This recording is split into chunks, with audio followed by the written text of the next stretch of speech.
Y gracias, ¿verdad?, por estar nuevamente en sintonía. Sandy, vamos a esta entrevista, ¿te parece? Por supuesto, Julio. Vamos a analizar la situación de la Corte de Constitucionalidad y para ello tenemos también en este momento vía electrónica al presidente del Tribunal de Honor del Colegio de Abogados, el licenciado Eric Castillo, para poder evaluar diversos puntos en relación a ciertas resoluciones que se han dado a conocer, Julio. Eso es correcto. A ver, Sandy. Eric Castillo, doctor y presidente del Tribunal de Honor del Colegio de Abogados. Lo primero que queremos hacer es darle la bienvenida aquí a La Medida. Y antes de que mi compañera Sandy Monroy haga la primera pregunta, voy a hacer un pequeño contexto. El amparo es uno de los recursos más sagrados que debería existir para evitar violación de derechos. Sin embargo, el amparo se ha utilizado hasta para cualquier tipo de situaciones espurias, a veces políticas y casi nunca, Sandy, jurídicas. Así es, le damos la bienvenida entonces al presidente del Tribunal de Honor. Buenas noches, licenciado Castillo. Respecto al amparo que otorga la Corte de Constitucionalidad al Ministerio Público al dictar la sentencia entonces para el actual proceso de selección de cortes, ¿usted cómo ve esta situación? ¿Cree que la CC violó el orden constitucional? Muy buenas noches, distinguida licenciada Sandy, doctor Julio Tramonte y al pueblo de Guatemala. Es un privilegio dirigirme a todos hoy, este viernes en el que todas las familias se encuentran unidas. En efecto, cuando hablamos de la sentencia por medio de la cual la Corte de Constitucionalidad otorgó un amparo al Ministerio Público, estimo de que en efecto acá se dio una serie de violaciones al debido proceso que afectan la Constitución, se los defino de manera concreta. En el proceso de amparo solo hay una fase para poder actuar.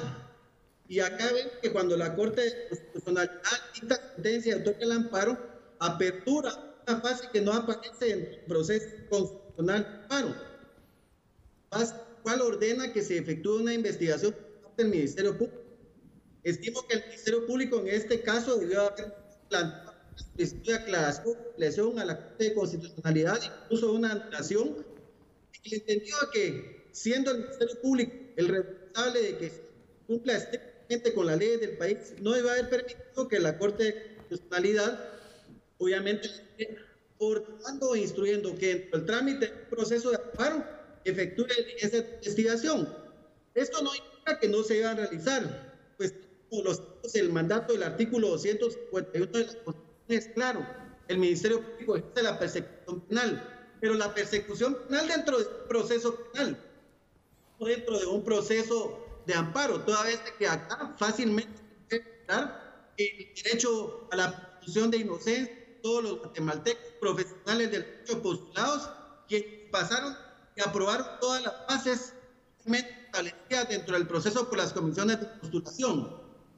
Hubo la oportunidad de objetar candidatos que así se hizo, e incluso la misma Corte tuvo la oportunidad de resolver entre 20 y 40 acciones constitucionales de amparo que fueron promovidas realizando denuncias dentro del proceso de selección, pero la Corte nunca la resolvió, le dio prevalencia a la acción que presentó la honorable fiscal general, y estimo que los dos errores fundamentales que vulneran las formas, desvían la naturaleza de las funciones del Ministerio Público es ordenarle que dentro de una fase que no le corresponde como un efecto positivo, la Corte le instruya ciertas investigaciones que hoy, con todo respeto a las entidades Fundación Birnamac y Promovimiento por Justicia, vienen y aportan cierta información que no es oficial.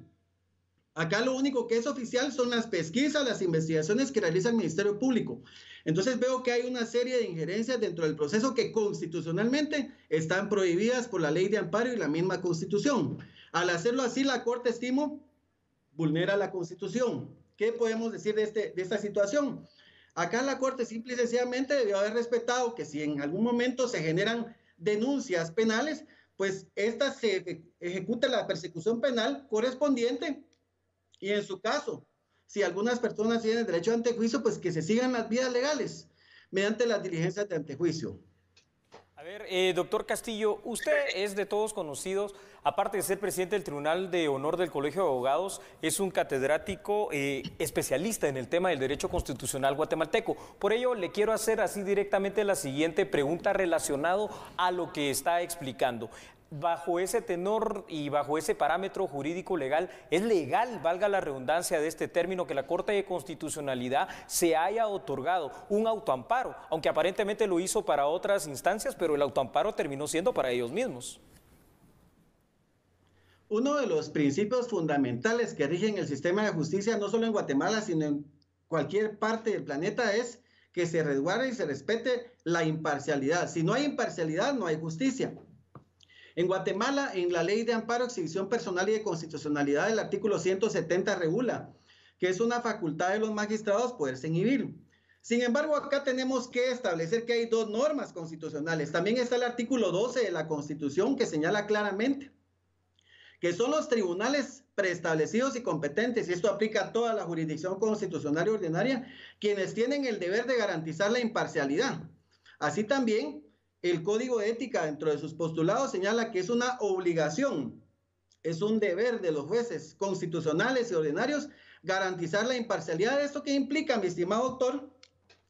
Que todo tribunal no tiene que inmiscuirse entre los intereses o la litis que resuelve.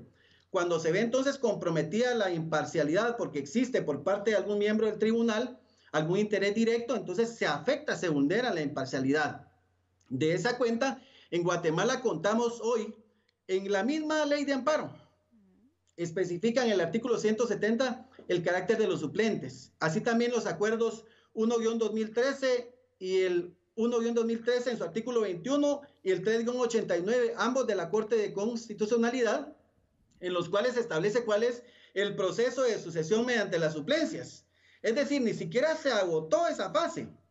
Acá los honorables magistrados de la Corte de Constitucionalidad podían haber hecho uso, como lo hicieron dos titulares, de haberse inhibido. Y para eso estaban los otros suplentes.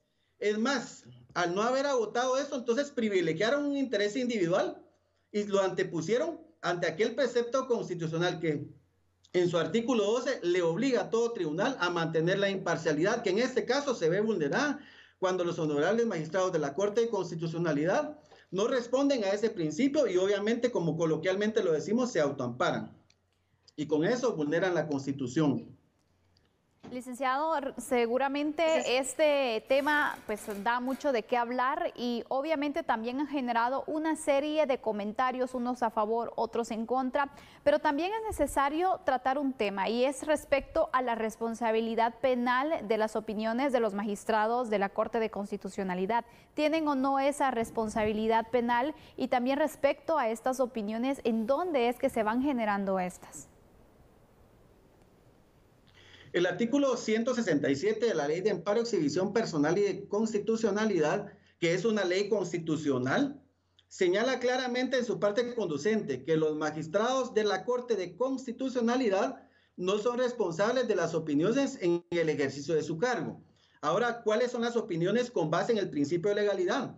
Se encuentran taxativamente establecidas en los artículos 163 y 164 de la Corte de Constitucionalidad. Y ojo, las opiniones vertidas por los magistrados de la Corte de Constitucionalidad única y exclusivamente son aquellas que se emiten, por ejemplo, para establecer la constitucionalidad de un tratado, de aquellos que se aprueba por parte de los estados y obviamente luego viene al Congreso de la República, se le hace la consulta a la Corte y esta viene y opina, como también lo hace cuando el Congreso de la República de Guatemala estima viable consultarle y a efecto que la Corte emita una opinión antes de darle fin a un proceso de creación de la ley y la Corte emita opinión previa indicando si es constitucional, si es exequible el contenido de una normativa que se encuentra en un proyecto de ley para que éste pueda ser aprobado por el Congreso.